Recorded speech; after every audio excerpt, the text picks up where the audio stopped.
Hello, welcome to Creating for Grace. Today we're going to make an envelope for this card. It's a Christmas card I did using the Snowflake Soiree. It's in Marina Mist and I believe it is Soft Sky for the background. So anyway, but our main thing that I wanted to show you today is our very cool envelope punch board. So for a 4 1/4 by 5 1/2 inch card, which is what we usually make, it tells you right here, you find the size card you want, and it goes all the way from 2 by 3 1/2, which is gift card size, all the way to 6 by 8 1/2. So there are a ton of different size envelopes and cards you can do.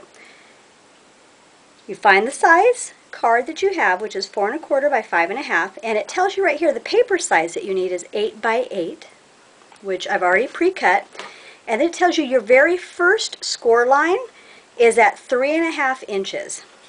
So what I did is I laid it out, have an 8 by 8 piece of paper, I lined it up with 3 1/2, and you punch, use your score tool, and score straight down. And then you turn it.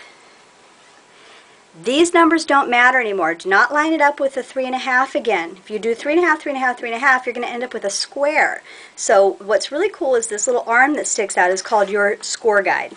So once you've done your very first score, that is what you use to line it up with.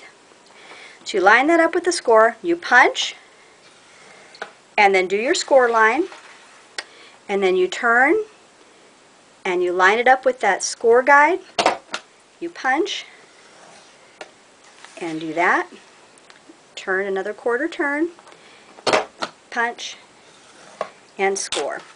And so you have those four, and I've rounded one of the corners here, and I'll show you why in a minute.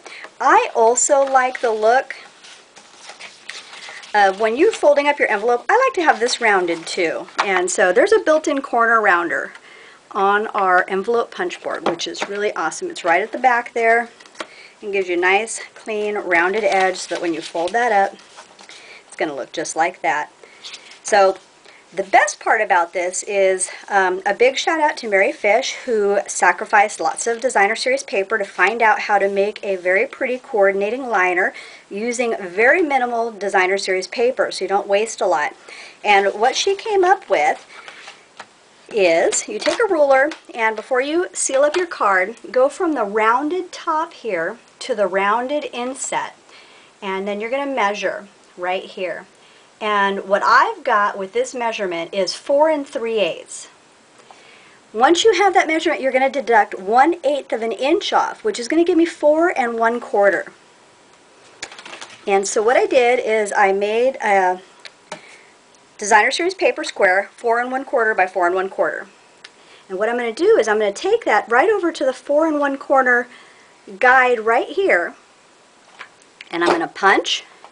And then what I want is the opposite diagonally across side to be done the same way. So I'm going to flip my paper over, and I'm going to line that up again with 4 1/4, and I'm going to punch. And then these are the parts that are going to go down into that, so you want to give this top part a nice rounded edge. So I'm going to set it right in there and punch that. And then when you have this put together, fold piece in, I'll go ahead and put it together for you real fast so you can see what it looks like.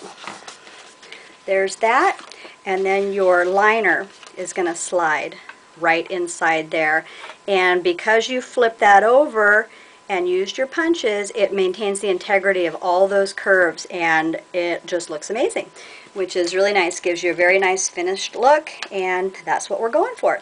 So thank you very much. I hope that this helped, and have a wonderful day.